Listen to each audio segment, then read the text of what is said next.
ಆ ಸ್ಕೂಲಿಗೆ ಹೋದಾಗ ನನಗೆ ಅರ್ಥ ಆಯಿತು, ಇನ್ನು ಬರೋ ದಿನಗಳಲ್ಲಿ ಒಳ್ಳೆ ಡಾಕ್ಟರ್ ಸಿಗ್ಬೋದು, ಒಳ್ಳೆ ಇಂಜಿನಿಯರ್ ಸಿಗ್ಬೋದು, ಒಳ್ಳೆ ಮೇಸ್ಟ್ರು ಸಿಗೋದು ಭಾಳ ಕಷ್ಟ ಇದೆ. ಅವ್ರು ಹೇಳಿದಾಗೆ ನಾನು ಕಾಲೇಜ್ ಪ್ರಿನ್ಸಿಪಾಲ್ ಆಗಿದ್ದವನು ಬಿಟ್ಟುಬಿಟ್ಟೆ ಕಾಲೇಜನ್ನು. ಯಾರು ಅಂದ್ಕೊಂಡಿರಲಿಲ್ಲ ನಾನು ಬಿಡ್ತೀನಿ ಅಂತ. ನನ್ನ ಸ್ನೇಹಿತರೆಲ್ಲ ರಾಧಾಕೃಷ್ಣ ಎಲ್ಲ ಇದ್ದರು. ನಾನು ಬಿಡ್ತೀನಿ ಅಂತ ಯಾರೂ ಅಂದ್ಕೊಂಡಿದ್ದಿಲ್ಲ. College principalship JP Sharma principal secretary education ಆಗಿದ್ದವರು ನಾನು ಫೋನ್ ಮಾಡಿದ್ರು, ಯಾಕೆ ಬಿಡ್ತಿದ್ದೀರಿ, why are you leaving, don't leave, you are a good principal ಅಂತ ಹೇಳಿದರು. ಆದರೆ ನಾನು ಬಿಡಬೇಕು ಅಂತ ಆಸೆ ಆಯಿತು. ಬರೀ ಒಂದು ಫೀಲ್ಡಲ್ಲಿ ಕೂತ್ಕೊಂಡಿದ್ದೀನಿ ನಾನು, ಹೈಯರ್ ಎಜುಕೇಷನಲ್ಲೇ ಕೂತಿದ್ದೀನಿ, ಇನ್ನೂ ದೊಡ್ಡದಿದೆಯಲ್ಲ ಅಂತ. ದೈವ ಹೇಗಿದೆ ನೋಡಿ, ಎಲ್ಕೊಂಡು ಹೋಗ್ಬಿಡುತ್ತೆ. ನಾನು ಶಾಲೆ ಪ್ರಿನ್ಸಿಪಲ್ ಆಗಿಬಿಟ್ಟೆ ಸ್ಕೂಲಿಗೆ.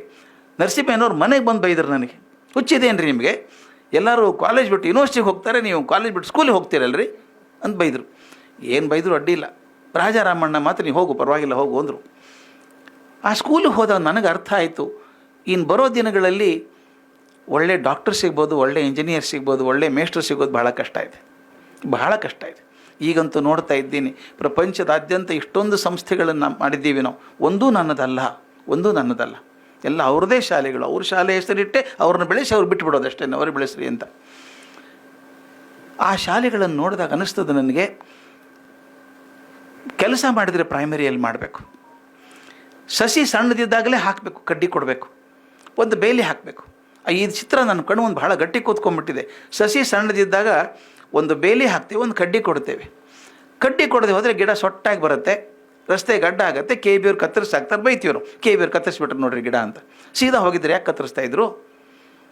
ಸೀದಾ ಯಾಕೆ ಹೋಗಲಿಲ್ಲ? ಅದು ಕೊಡಬೇಕಾದ ಕಾಲದಲ್ಲಿ ಕಡ್ಡಿ ಕೊಡಲಿಲ್ಲ.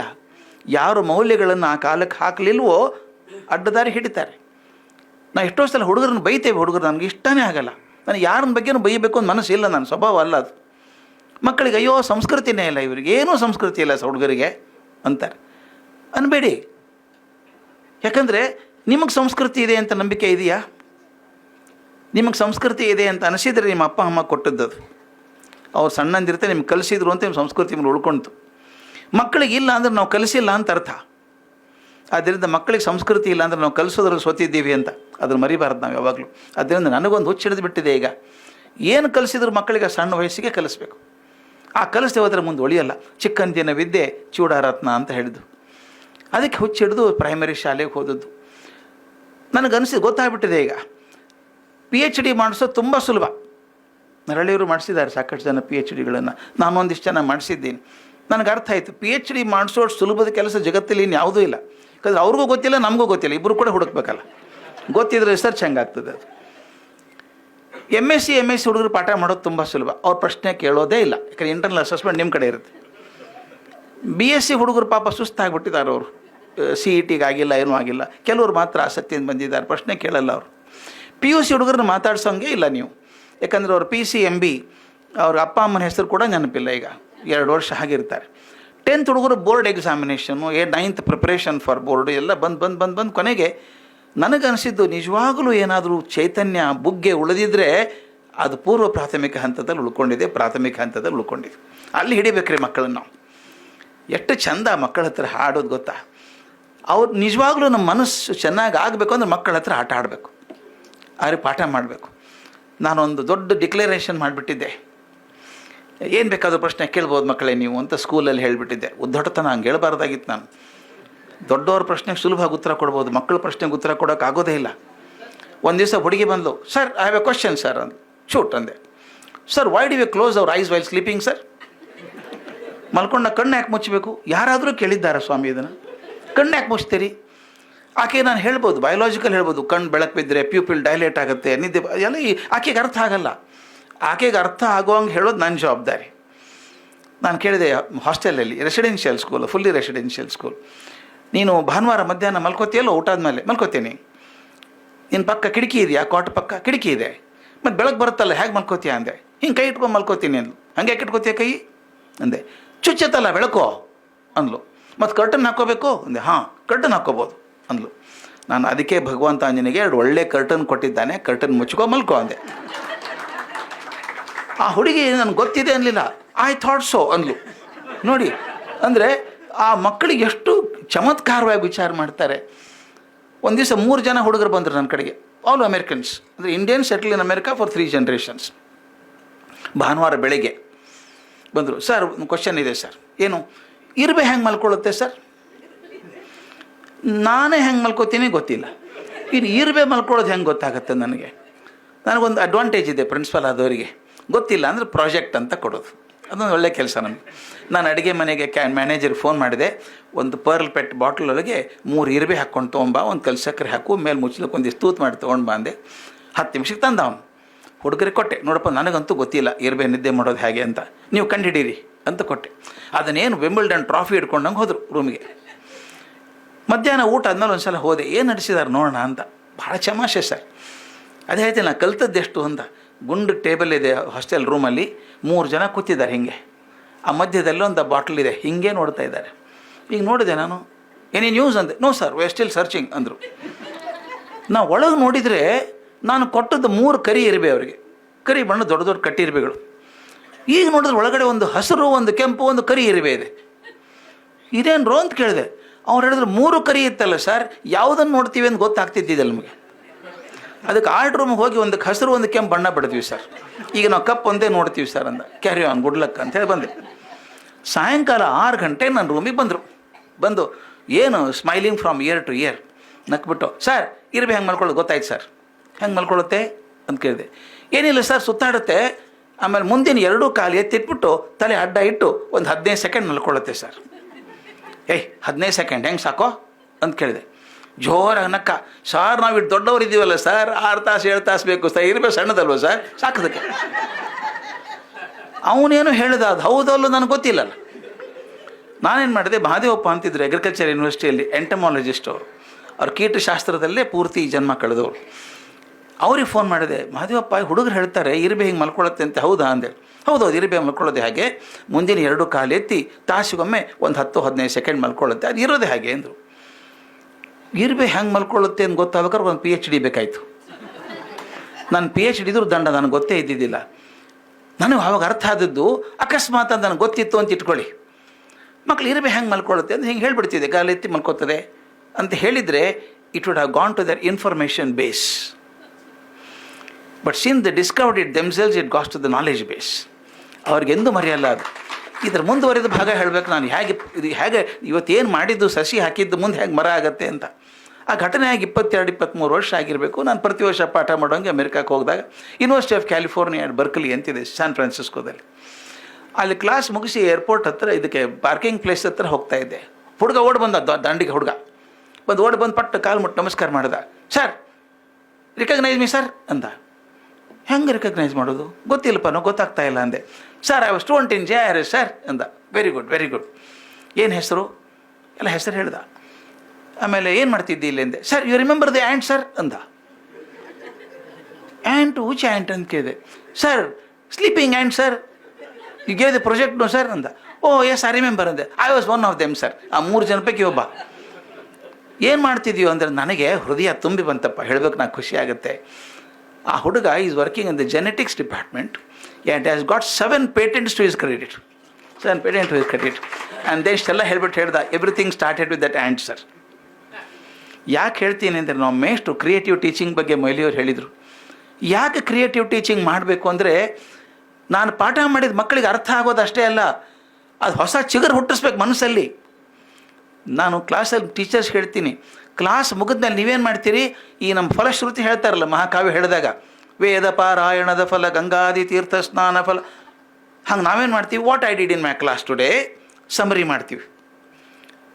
ನಾವ್ಯಾಕೆ ಮಾಡ್ಬೇಕು ಅದನ್ನು? ಹುಡುಗರ ಕಡೆ ಮಾಡಿಸಿ ಅದನ್ನು, ಒಂದೊಂದು ದಿನ ಟೈಮ್ ಕೊಡಿ ಅವರಿಗೆ. What did it today in the class, ನೀನು ಹೇಳು. ತಮಾಷೆ ನೋಡಿ ಕ್ಲಾಸಲ್ಲಿ ಹೆಂಗಿರುತ್ತೆ ಅವಾಗ. ನಾನು ರಿಪೀಟ್ ಮಾಡ್ತಾಯಿದ್ದೆ, ಹುಡುಗರು ಏನು ಮಾಡ್ತಾರೆ ಗೊತ್ತಾ, ಮುಂದಿನ ಪೀರಿಯಡ್ ರೆಡಿ ಆಗಬೇಕಲ್ಲ, ಈ ಪುಸ್ತಕ ಮುಚ್ಚಿಟ್ಟು ಮುಂದಿನ ಪುಸ್ತಕ ಕೂತಿರ್ತಾರೆ ಅವರು. ಆದರೆ ಹುಡುಗರು ಮಾಡುವಾಗ ಕೇಳ್ತಿರ್ತಾರೆ, ಸರ್ ಹೇಳಿಲ್ಲ ಸರ್, ಅದು ಇದು ಬಿಟ್ಬಿಟ್ಟ ಸರ್, ಮರ್ತುಬಿಟ್ಟ ಸರ್ ಅವನು. Don't you think the whole class is recapitulating the thing, that's what you wanted. ಅಷ್ಟು ಚೆಂದ ಕಲಿಸೋದು ಅದ್ಭುತ ಅನಿಸ್ಬಿಡುತ್ತೆ ನನಗೆ. ಒಬ್ಬರ ಕಡೆಯಿಂದ ಕಲ್ತಿದ್ದೆ ನಾನು ಅಮೇರಿಕಾದಲ್ಲಿ, ಹೆಸರು ಹೇಳ್ಬಿಡ್ತೀನಿ, ನಂತರ ಗೂಗಲ್ ಭಗವಾನ್ ಕೇಳಿ ಹೇಳ್ತಾನೆ ಅವನು ಭಾಳಷ್ಟು. She is a young lady, she is received the president's award as a very creative teacher. ಅಂಥವ್ರನ್ನೆಲ್ಲ ಕಂಡಾಗ ನನ್ನ ಜೀವನ ಅನಿಸುತ್ತೆ, ಕಲಿಯೋದು ತುಂಬ ಇದೆ, ಇನ್ನು ಭಗವಂತ ಆಯುಷ್ಯ ಕೊಟ್ಟರೆ ಕಲಿಬೇಕು. ಆ ವೆರಿ ಯಂಗ್ ಲೇಡಿ, ಆಕೆ ಕ್ಲಾಸಿಗೆ ನೋಡಬೇಕು, ಕೈಯಲ್ಲಿ ಟೀಚಿಂಗ್ ಏಡ್ ಹಿಡ್ಕೊಂಡು, without teaching aid she will never go to the class. ಓಡ್ತಾಳೆ. 30 seconds for the bell to ring. ಒಂದು ಕ್ಲಾಸಿಗೆ 1 ನಿಮಿಷ ಲೇಟಾಗಿ ಹೋಗಲ್ಲ. 1 ನಿಮಿಷ ಲೇಟಾಗಿ ಹೋದರೆ I am sorry, I wasted 40 minutes. 40 children 1 minute per head. 40 minutes I lost. ಆ ಥರ ಕನ್ಸೆಪ್ಟ್. ಒಂದು ಸಲ ಆಕೆ ಕ್ಲಾಸಿಗೆ ಹುಡುಗಿ ಬಂದಳು, ಅಪ್ಪ ಬಿಟ್ಟು ಹೋದ್ರು ಕಾರಲ್ಲಿ. ಅಟೆಂಡ್ ಮಾಡಿ ಈಕೆ ಕ್ಲಾಸ್ ಬಂದು ಮನೆಗೆ ಹೋದ್ಲು. ಈಕೆ ಕ್ಲಾಸ್ ಅಟೆಂಡ್ ಮಾಡೋಕ್ಕೆ ಬಂದಿದ್ದಾಳೆ ಆಕೆ ಒಂದೇ ಕ್ಲಾಸಿಗೆ. ನಾನು ಕೇಳಿದೆ, ಯಾಕೆ ಬಂದೆ ನೀನು ಅಂತ ಕೇಳಿದೆ. ಜ್ವರ ಬಂದಿದೆ ನಿನಗೆ, ಹುಷಾರಿಲ್ಲ, ಯಾಕೆ ಬಂದೆ ಅಂತ ಕೇಳಿದೆ. She looked at me incredulously and said, how can I miss Weemer's class, you know, she is a magician. Teacher is a magician. ಇದು the highest certificate that any teacher can hope to get. Teacher ಜಾದೂಗಾರ ಇದ್ದಂಗೆ. ಜಾದೂ ಕ್ಲಾಸಲ್ಲಿ ತೂಕಡಿಸ್ತಾರೇನ್ರಿ ಯಾರಾದರೂ? ಹಿಂಗೆ ನೋಡ್ತಿರ್ತಾರೆ ಏನಾಗ್ತದೆ next ಅಂತ. ಕ್ಲಾಸು ಹಂಗಿರ್ಬೇಕಲ್ವಾ ಅನ್ನಿಸ್ತು ನನಗೆ. ಆ ಹೆಸರು ಹೇಳ್ತೀನಿ, ಮೇರಿ ಎಲೆನ್ ವೀಮರ್ ಅಂತ ಆಕೆ ಹೆಸರು. ಮೇರಿ ಎಲೆನ್ ವೀಮರ್ ಅಂತ ಆಕೆ ಹೆಸರು ನೀವು ಗೂಗಲಲ್ಲಿ ಟೈಪ್ ಮಾಡಿದರೆ 500 ಪುಟದ ಇನ್ಫಾರ್ಮೇಷನ್ ಸಿಗುತ್ತೆ ಕ್ಲಾಸನ್ನು ಹೇಗೆ ಮೇಂಟೈನ್ ಮಾಡಬೇಕು ಅಂತ ಹೇಳಿ. ಆಕೆ ಸಣ್ಣ ಹುಡುಗಿ ಅಂತ ಹೇಳಿದ್ನಲ್ಲ, ಸಣ್ಣ ವಯಸ್ಸಿನವಳು ಅಂತ. ಈಗಿನ 76 ವರ್ಷ ಆಕೆಗೆ. 76. ನನಗೆ ಆಶ್ಚರ್ಯ ಆಗೋದು, 76ನೇ ವಯಸ್ಸಿಗೆ ಆಕೆ ಎಂಥ್ಯೂಸಿಯಾಸಮ್ ಇದ್ದರೆ, ಉತ್ಸಾಹ ಇದ್ದರೆ ನಮ್ಗೆ ಯಾಕೆ ಇರಬಾರ್ದು? ಗೋಕಾಕರು ಔಟ್ಸ್ಟ್ಯಾಂಡಿಂಗ್ ಟೀಚರ್. ಅವ್ರು ಕರ್ನಾಟಕ ಕಾಲೇಜಲ್ಲಿ ಪಾಠ ಮಾಡ್ತಿರ್ಬೇಕಾದ್ರೆ ಬೇರೆ ಕಾಲೇಜಲ್ಲಿ ಮಕ್ಕಳೆಲ್ಲ ಬಂದು ಕೂಡ್ತಿದ್ರಂತೆ ಕ್ಲಾಸು ಅಂದರೆ ಬರೀ ವಿಷಯ ಇನ್ಫಾರ್ಮೇಷನ್ ಕೊಡೋದಲ್ಲ. ಇನ್ಫಾರ್ಮೇಷನ್ ಇಂಟರ್ನೆಟ್ಟಲ್ಲಿ ಸಿಗುತ್ತೆ ನಿಮಗೆ. ಆ ಪಠ್ಯದಲ್ಲಿದ್ದಂಥ ವಿಷಯಕ್ಕೆ ಏನೇನು ಸೇರಿಸಿ ಹೇಳಬೇಕೋ, ಅವ್ರು ಸಿಗದೇ ಇರುವಂಥ ವಿಷಯವನ್ನು ತಂದು ಹೇಗೆ ತುಂಬಬೇಕೋ ಅದೊಬ್ಬ ಒಳ್ಳೆ ಶಿಕ್ಷಕನಿಗೆ ಗೊತ್ತು. ಒಳ್ಳೆ ಶಿಕ್ಷಕ ಆದರೆ ಏನಾಗ್ತದೆ ಅನ್ನೋ ತಮಾಷೆ ಹೇಳ್ತಾರೆ. ನಮ್ಮ ಜಿ ವಿ ಕುಲಕರ್ಣಿ ಒಂದು ಆರ್ಟಿಕಲ್ ಬರೆದಿದ್ರು ಅದ್ರ ಮೇಲೆ. ಬಾಂಬೆದಲ್ಲಿದ್ದಾರೆ ಜಿ ವಿ. ಅವರೊಂದು ಆರ್ಟಿಕಲ್ ಬರೆದಿದ್ರು, ಗೋಕಾಕರ ಜೀವನದಲ್ಲಿ ಆದಂಥ ಘಟನೆ ಅಂತ ಬರೆದಿದ್ರು. ಗೋಕಾಕರು ಟ್ರೈನಲ್ಲಿ ಹೊರಟಿದ್ರಂತೆ, night train, first class compartment. Usual style shirt ಗಿಟ್ ಕಳೆದು ಬನಿಯನ್ ಹಾಕ್ಕೊಂಡು ಪೈಜಾಮ್ ಹಾಕ್ಕೊಂಡು ಮಲ್ಕೊಂಡಿದ್ದಾರೆ. ಬೆಳಗ್ಗೆ ಟ್ರೈನ್ ನಿಂತ್ಕೊಳ್ತು. ನಿಂತ ಮೇಲೆ ಎಚ್ಚರ ಆಗಿದೆ ಇವರಿಗೆ. ಪ್ಲ್ಯಾಟ್ಫಾರ್ಮ್ ನಿಂತಿದೆ, ಎದುರುಗಡೆ ಟೀ ಸ್ಟಾಲ್ ಇದೆ, ಚಹಾ ಕುಡಿಬೇಕು ಅಂತ. ಪೈಜಾಮ ಇದೆ, ಬನಿಯನ್ನಲ್ಲಿದ್ದಾರೆ, ಜೇಬಲ್ಲಿ ಒಂದು 2 ರೂಪಾಯಿ ಹಾಕ್ಕೊಂಡ್ರು, ಚಪ್ಪಲಿ ಹಾಕ್ಕೊಂಡು ಕೆಳಗಡೆ ಹೋದರು. ಟ್ರೈನ್ ಬಂದು ಎಷ್ಟೊತ್ತಾಗಿದೆ ಗೊತ್ತಿಲ್ಲ ಅವ್ರಿಗೆ. ಟೀ ತೊಗೊಳ್ಳೋ ಹೊತ್ತಿಗೆ ಟ್ರೈನ್ ಹೊರಟುಬಿಡ್ತು. ಓಹೋ ಟ್ರೈನ್ ಬಂದರು, ಟ್ರೈನ್ ಹೋಗೇ ಬಿಡ್ತು. ಇವ್ರಿಗೆ ಭಾಳ ಮುಜುಗರ ಅಂದರೆ ಬರೀ ಬನಿಯನ್ನು ಪೈಜಾಮಲ್ಲಿ ಇದ್ದಾರೆ. ಮುಂದಿನ ಪ್ರೋಗ್ರಾಮ್ ಚೀಫ್ ಗೆಸ್ಟ್ ಇವರಲ್ಲಿ ಹೋಗಬೇಕು. ಸೂಟ್ ಕೇಸ್ ಎಲ್ಲ ಟ್ರೈನ್ನಲ್ಲಿದೆ. ಏನು ಮಾಡೋದು? ಓಹೋ ಒಂದು ಕೈ ಮಾಡಿ ನಿಂತ್ಕೊಂಬಿಟ್ರು. ಆಶ್ಚರ್ಯ ಅಂದರೆ ಆಶ್ಚರ್ಯ, ಟ್ರೈನ್ ಹಿಂದೆ ಬರೋಕ್ಕೆ ಶುರು ಆಯ್ತಂತೆ. ರಿವರ್ಸ್ ಬಂತು. ಇವ್ರಿಗೆ ಆಶ್ಚರ್ಯ, ಟ್ರೈನ್ ಹಿಂದೆ ಬರ್ತದ? ಟ್ರೈನ್ ಬಂದು ಪ್ಲ್ಯಾಟ್ಫಾರ್ಮಿಗೆ ಬಂತು. ಕಡೆಗೆ ಗಾರ್ಡ್ ಕಂಪಾರ್ಟ್ಮೆಂಟ್ ಇರುತ್ತಲ್ಲ, ಒಂದು ಗಾರ್ಡ್ ಅಂತ ಇರ್ತಾನೆ, ಅವನು ಹಾರ್ಕೊಂಡ ಪ್ಲ್ಯಾಟ್ಫಾರ್ಮ್ ಮೇಲೆ. ಓಡಿ ಬಂದು ಇವ್ರು ಕಾಲು ಮುಟ್ಟು ನಮಸ್ಕಾರ ಮಾಡಿ, ಗೋಕಾಕ್ ಸರ್ ನಮಸ್ಕಾರ ಸರ್ ಅಂದ.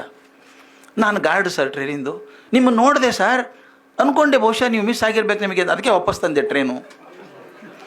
ನೀನು ಯಾರು ಅಂತ ಕೇಳಿದ್ರು. ನನ್ನ ಹೆಸರು ಮೆನೇಜಸ್ ಅಂತ ಸರ್ ಅಂದ್ಬಿಟ್ಟು ಮುಂದೆ ಹೇಳ್ತಾನೋ, ಸರ್ ನಾನು ಡಿಬಾರ್ ಮಾಡಿದ್ರಿ ಸರ್, ನೀವು ಪರೀಕ್ಷೆಯಲ್ಲಿ ಕಾಪಿ ಮಾಡಿದ್ದೆ ಅಂತ ಡಿಬಾರ್ ಮಾಡಿದ್ರಿ ಸರ್.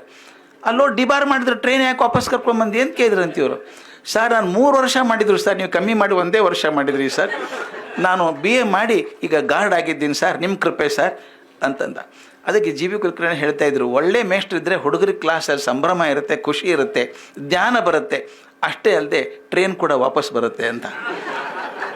ಅದಕ್ಕೆ ಮುಂದುವರಿಸಿ ನಾನು ಒಂದು ಲೇಖನ ಬರೆದಿದ್ದೆ ಮುಂದೆ. ನಾನು ಸುಮಾರು ಜನ ಏನಲ್ಲ 52 ವರ್ಷದಲ್ಲಿ ಎಷ್ಟೊಂದು ಜನ ವಿದ್ಯಾರ್ಥಿಗಳು ಇರ್ತಾರೆ. ಈಗ ತನ್ನ ಆಶಾದೇವಿ ಇದ್ಲು ಹುಡುಗಿ, ನನ್ನ ಸ್ಟೂಡೆಂಟ್ ಆಗಿದ್ದವರು. ನಾನು ಬೈಲಹೊಂಗಲಕ್ಕೆ ಹೋಗಿದ್ದೆ ಒಂದು ಸಲ. ಮಳೆಗಾಲ, ವಿಪರೀತ ಮಳೆ ಬಂದುಬಿಡ್ತು. ಬೈಲಹೊಂಗಲಿಂದ ಬಂದು ಹುಬ್ಬಳ್ಳಿಗೆ ಬಂದು ಏರ್ಪೋರ್ಟ್ ಫ್ಲೈಟ್ ಹತ್ತಬೇಕು. ನಾನು 7:15 ಫ್ಲೈಟ್, ಬರಲೇಬೇಕು ನಾನು ರಾತ್ರಿ. ಮರುದಿವಸ ಬೆಳಗ್ಗೆ ಎಲ್ಲೋ ಕಾರ್ಯಕ್ರಮಕ್ಕೆ ಹೋಗಬೇಕು. ಮಳೆ ಅಂದರೆ ಕುಂಭದ್ರೋಣ ಅದು. ದಾರಿಯಲ್ಲಿ ಒಂದು ಲಾರಿ ಅಡ್ಡ ಸರ್ಕೊಂಡು ನಿಂತ್ಕೊಂಡ್ಬಿಡ್ತು. ಏನಾದರೂ ಕೆಲಸ ಆಗ್ತಾಯಿಲ್ಲ, ಮೈಲ್ಗಟ್ಟಲೆ ಟ್ರಾಫಿಕ್ ನಿಂತ್ಕೊಂಡ್ಬಿಡ್ತು. ನನ್ನ ಆಫೀಸಿಂದ ಒಂದೇ ಸಮ ಫೋನ್ ನನಗೆ, ಸರ್ 7:15 ಫ್ಲೈಟು ಸರ್, 7 ಗಂಟೆಗೆ ನೀವು ಏರ್ಪೋರ್ಟ್ ಮುಟ್ಟಲೇಬೇಕು, ಮುಟ್ಟದೆ ಹೋದರೆ ನಿಮ್ಮ ಟಿಕೆಟ್ ಕ್ಯಾನ್ಸಲ್ ಆಗೋಗುತ್ತೆ ಅಂತ. ನಾನು ಏನು ಮಾಡಲಿ, ಆಗುತ್ತಲ್ಲಿ ಗೊತ್ತಿಲ್ಲ, ಟ್ರೈ ಮಾಡ್ತಿದ್ದೀನಿ, ಆ ನಂಬರ್ ಕೊಡಮ್ಮ ಕೌಂಟ್ರದ್ದು ಅಂತ ಹೇಳಿದೆ. ಏರ್ಪೋರ್ಟ್ ಕೌಂಟರ್ ನಂಬರ್ ತೊಗೊಂಡು ಫೋನ್ ಮಾಡಿದೆ. ಅವನು ಅಗ್ದಿ ಬ್ಲಂಟಾಗಿ ಹೇಳ್ದ, ಸರ್ ಹಾಗೆಲ್ಲ ಮಾಡೋಕ್ಕಾಗಲ್ಲ, ನಾನು ಇನ್ನು 15 ನಿಮಿಷ ಅವಕಾಶ ಕೊಡ್ತೀನಪ್ಪ, ನನ್ನ ಕಡೆ ಲಗೇಜ್ ಏನೂ ಇಲ್ಲ, ಚೆಕ್-ಇನ್ ಬ್ಯಾಗ್ ಏನಿಲ್ಲ, ಸೀದಾ ಬಂದುಬಿಡ್ತೀನಿ, 15 ನಿಮಿಷ ಕೊಟ್ಟರೆ ಸಾಕು, 7:15 7:20 ಒಳಗೆ ಬಂದುಬಿಡ್ತೀನಿ. ಸರ್ ಏನು ತಮಾಷೆ ಮಾಡ್ತೀರಾ ಅಂದವನು. Window closes at 45 minutes before flying, ನಿಮಗೋಸ್ಕರ 7 o'clock ಕ್ಲೋಸ್ ಮಾಡ್ತೀನಿ ನಾನು, 7 ಬಂದರೆ ಬರಲೇಬೇಡಿ ನೀವು ಅಂದ. ಇನ್ನೇನು ಮಾಡೋದು? ನನ್ನ ಮೊಬೈಲ್ ಒಂದು SMS ಕಳಿಸಿದೆ, ನಾನು ಇವತ್ತು ಫ್ಲೈಟ್ ಹಿಡಿಲೇಬೇಕು, ಅವಶ್ಯಕತೆ ಇದೆ, but I can't reach at 7 o'clock. Will it be okay if I reach by 7:50 ನಾ 7:20 ಅಂತ ಕಳಿಸಿದೆ, SMS ಕಳಿಸಿದೆ. ಒಂದೇ ನಿಮಿಷಕ್ಕೆ ಉತ್ತರ ಬಂತು SMS-ಅಲ್ಲಿ, sir flight will not take off till you go to the airport, go leisurely, don't take risks ಅಂದ. ನಾನು airport ಮುಟ್ಟಿದಾಗ 7:20 ಆಗಿತ್ತು. ತಮಾಷೆ ಏನಂದರೆ, ಯಾವ ಹುಡುಗ ನನಗೆ ಬೈದಿದ್ನಲ್ಲ 7 ಗಂಟೆ ಮೇಲೆ ಬರಲೇಬೇಡಿ ಅಂತಿದ್ನಲ್ಲ, ಬೊಕ್ಕೆ ಹಿಡ್ಕೊಂಡು ನಿಂತಿದ್ದ. ನಾನು ಕರ್ಕೊಂಡು ಒಳಗಡೆ ಹೋದ, ಡೈರೆಕ್ಟ್ಲಿ ಫ್ಲೈಟಿಗೆ ಹೋದ್ವಿ, ಕೂಡಿಸಿದ್ರು. ಒಳಗೆ ನಮ್ಮ ಯಾರು ಹೆಗಡೆಯವರಿದ್ದು, ಅನಂತಕುಮಾರ್ ಹೆಗಡೆ, ರಮೇಶ್ ಜಿಗಜಿಣಿಗೆಲ್ಲ ಒಳಗೆ ಕೂತಿದ್ದಾರೆ, ರಾಜಕಾರಣಿಗಳು ಕೂತಿದ್ರು. ಏನು ರೀ ನಿಮಗೋಸ್ಕರ ಕಾಯ್ಬೇಕಾ ನಾವು ಅಂತ ತಮಾಷೆ ಮಾಡಿ, ಪರಿಚಯದವರು ಕೊಡ್ಬೇಕು, ನಾನು ನಿಮಗೋಸ್ಕರ 5 ವರ್ಷ ಕಾದಿದ್ದೀವಿ, ಸುಮ್ಮನೆ ಕೊಡ್ರಿ ಅಂತ ಹೇಳಿ. ಆಮೇಲೆ ಫ್ಲೈಟ್ ಏನು ಲೇಟ್ ಆಗಲಿಲ್ಲ, ಅದು ನಾನು ಎಂಟ್ರಿ ಆದದ್ದು ಲೇಟ್ 7:20ಗೆ. ಹೇಗಾಯಿತು ಇದು? ಆ ಏರ್ವೇಸ್ ಚೇರ್ಮನ್ ನನ್ನ ಸ್ಟೂಡೆಂಟ್ ಆಗಿದ್ದು, ಅವ್ನಿಗೊಂದು ಮೆಸೇಜ್ ಕಳಿಸಿದ್ದೆ, ನೋಡಪ್ಪ ಹೆಂಗಿದೆ, ನನಗೆ ಏನು ಮಾಡೋದು ಗೊತ್ತಾಗ್ತಾ ಇಲ್ಲ, I have to go to Bangalore ಅಂತ. ವಿದಿನ್ 1 minute ಈ sent a message to me that don't worry sir, flight will not take off till you go. ಅಲ್ಲಿ ಹೋದಾಗ ರಿಸೆಪ್ಷನಲ್ಲಿ ಬೊಕ್ಕೆ ಕೊಡೋಕೆ ಹೇಳಿದ್ದಾನೆ, ಅಲ್ಲಿ ಫೋನ್ ಮಾಡಿ ಸೀದಾ ಹೋದೆ ನಾನು. ಅದು ನಾನು ಬರೆದೆ, if you are a good teacher, class will be exciting, enjoyable, there is a lot of information and knowledge, you can bring the train back and also delay the flight ಅಂತ, also delay the flight. ಇದೆಲ್ಲ ಗೋಕಾಕರ ಅಭಿನವ. ನನಗೆ ಹೆಚ್ಚು ಮಾತಾಡೋದು ಅವಶ್ಯಕತೆ ಇಲ್ಲ ಇವತ್ತು, only ಕೃತಜ್ಞತೆ ಮಾತುಗಳನ್ನು ಮಾತ್ರ ಹೇಳಬೇಕು. ಒಂದು, ಈ ಪ್ರಶಸ್ತಿಗಳು ನಮ್ಮ ಜವಾಬ್ದಾರಿಯನ್ನು ಹೆಚ್ಚು ಮಾಡ್ತವೆ. ಗೋಕಾಕರ ಆಶೀರ್ವಾದ ಅಂದ್ಕೊಂಡಿದ್ದೇನೆ ನಾನು ಇದನ್ನು, ಈ ಪ್ರಶಸ್ತಿಯನ್ನು ನನ್ನ ಗೋಕಾಕರು ನನಗೆ ಕೊಟ್ಟಂಥ ಆಶೀರ್ವಾದ ಅಂತ. ಅವರ ನೆರಳಲ್ಲಿ, ಅವರು ಹಾಕಿಕೊಟ್ಟ ಹಾದಿಯಲ್ಲಿ ಇನ್ನೂ 4 ಹೆಜ್ಜೆ ನಾನು ನಡೆಯೋದಾದರೆ ಆ ಪ್ರಶಸ್ತಿಗೆ ನಾನು ಗೌರವ ಕೊಟ್ಟಂತಾಗತ್ತೆ. ಮತ್ತು ಮೊಯ್ಲಿಯವರು ಹೇಳಿದ ಹಾಗೆ ಇಲ್ಲೊಂದು ಕೋರ್ಸ್ ಮಾಡಿ ಅಂತ ಹೇಳಿದ್ದಾರೆ ಭಾರತೀಯ ವಿದ್ಯಾಭವನದಲ್ಲಿ. ಕೋರ್ಸಿಗೆ ಕಂಪ್ಲೀಟ್ ಮೆಟೀರಿಯಲ್ ರೆಡಿ ಇದೆ, ಫ್ಯಾಕಲ್ಟಿ ಕೂಡ ರೆಡಿ ಇದೆ. ಅದನ್ನು ಆಫರ್ ಮಾಡ್ತಿದ್ದೆ, ಡಿಪ್ಲೊಮಾ ಇನ್ ಕ್ರಿಯೇಟಿವ್ ಟೀಚಿಂಗ್ ಅಂತ ಆಫರ್ ಮಾಡ್ತಿದ್ದೆ. ನೀವು ನಂಬಲಿಕ್ಕಿಲ್ಲ ಸುರೇಶ್ ಅವರೇ, ಆ ಡಿಪ್ಲೊಮಾ ಕ್ರಿಯೇಟಿವ್ ಟೀಚಿಂಗಲ್ಲಿ ಎಷ್ಟು ಜನ ಮಕ್ಕಳು ಓದಿದ್ದಾರೋ ಎಲ್ಲರೂ ಪ್ರಿನ್ಸಿಪಾಲ್ ಆಗಿದ್ದಾರೆ, ಚೇರ್ಮನ್ ಆಗಿದ್ದಾರೆ, ಡೈರೆಕ್ಟ್ ಇನ್ಸ್ಟಿಟ್ಯೂಷನ್ ಕಟ್ಟಿದ್ದಾರೆ, ಎಲ್ಲರೂ ಒಬ್ಬರು ಬಿಟ್ಟಿಲ್ಲ, ಎಲ್ಲರೂ ಆಗಿದ್ದಾರೆ. ಆ ಥರ ಸಂಸ್ಥೆ ಕಟ್ಟೋದು. ಗಣೇಶ್ ಅವ್ರು ಬಂದು ಪಾಠ ಮಾಡ್ತಿದ್ರು, ಕೋರ್ಸ್ ಮಾಡ್ತಿದ್ರು. ಮೊಯ್ಲಿಯವ್ರು ಖುಷಿ ಆಗುತ್ತೆ. ಆ ಕೋರ್ಸಲ್ಲಿ ಒಂದು ಇಂಡಿಪೆಂಡೆಂಟ್ ಪೇಪರ್ ಇರೋದು ಹ್ಯೂಮನ್ ವ್ಯಾಲ್ಯೂಸ್ ಇನ್ ಟೀಚಿಂಗ್ ಅಂತ, ಮೋಸ್ಟ್ ಇಂಪಾರ್ಟೆಂಟ್ ಪಾರ್ಟ್ ಅದು. ನಾವು ಮಕ್ಕಳಿಗೆ ಟೀಚರ್ಗೆ ಹೇಳ್ತೀವಿ, ನೀವು ಮೌಲ್ಯಗಳನ್ನು ಬಾಯಿ ಬಿಟ್ಟು ಹೇಳಬೇಡಿ, ನಡೆದು ತೋರಿಸಿ. ಅದನ್ನು ಮೌಲ್ಯಗಳನ್ನು ಪಾಠ ಮಾಡೋಕ್ಕಾಗೋಲ್ಲ, ನಡೆದೇ ತೋರಿಸ್ಬೇಕು. ಯಾವ ಶಿಕ್ಷಕ ಮೌಲ್ಯಗಳ ಬಗ್ಗೆ ಪಾಠ ಮಾಡ್ತಾನೋ ಹಾಗೆ ಬದುಕಬೇಕಾಗತ್ತೆ, ಬದುಕಿದಾಗ ಹೆಚ್ಚು ಪರಿಣಾಮಕಾರಿ ಆಗ್ತದೆ ಅನ್ನೋದನ್ನು. ಅದಕ್ಕೆ ನನ್ನಿಂದ ಏನು ಆಗಬೇಕು ಅದನ್ನು ಖಂಡಿತ ಮಾಡ್ತೀನಿ ಅಂತ ಹೇಳ್ತಾ, ಮತ್ತೊಮ್ಮೆ ತಮ್ಮೆಲ್ಲರ ಕರುಣೆ, ನಾನು ಹೇಳಿದ್ನಲ್ಲ, ನಾನು I am a speck of the microscopic dust in the vast immensity of space, but the blessings of almighty and blessings of my teachers, I don't say achievement, I come to this stage, but the desire to do much more is always there in me. And this award, ಪ್ರಶಸ್ತಿ ಏನಿದೆ, ಇನ್ನೊಂದು ಸ್ವಲ್ಪ ಕೆಲಸ ಮಾಡೋಕ್ಕೆ ಉತ್ಸಾಹ ತುಂಬುತ್ತದೆ ಅಂತ ಹೇಳ್ತಾ, ತಮ್ಮೆಲ್ಲ ಕೃಪೆಗೆ ನಾನು ಕೃತಜ್ಞತನಾಗಿದ್ದೀನಿ ಅಂತ ಹೇಳಿ ಮಾತು ಮುಗಿಸ್ತೇನೆ.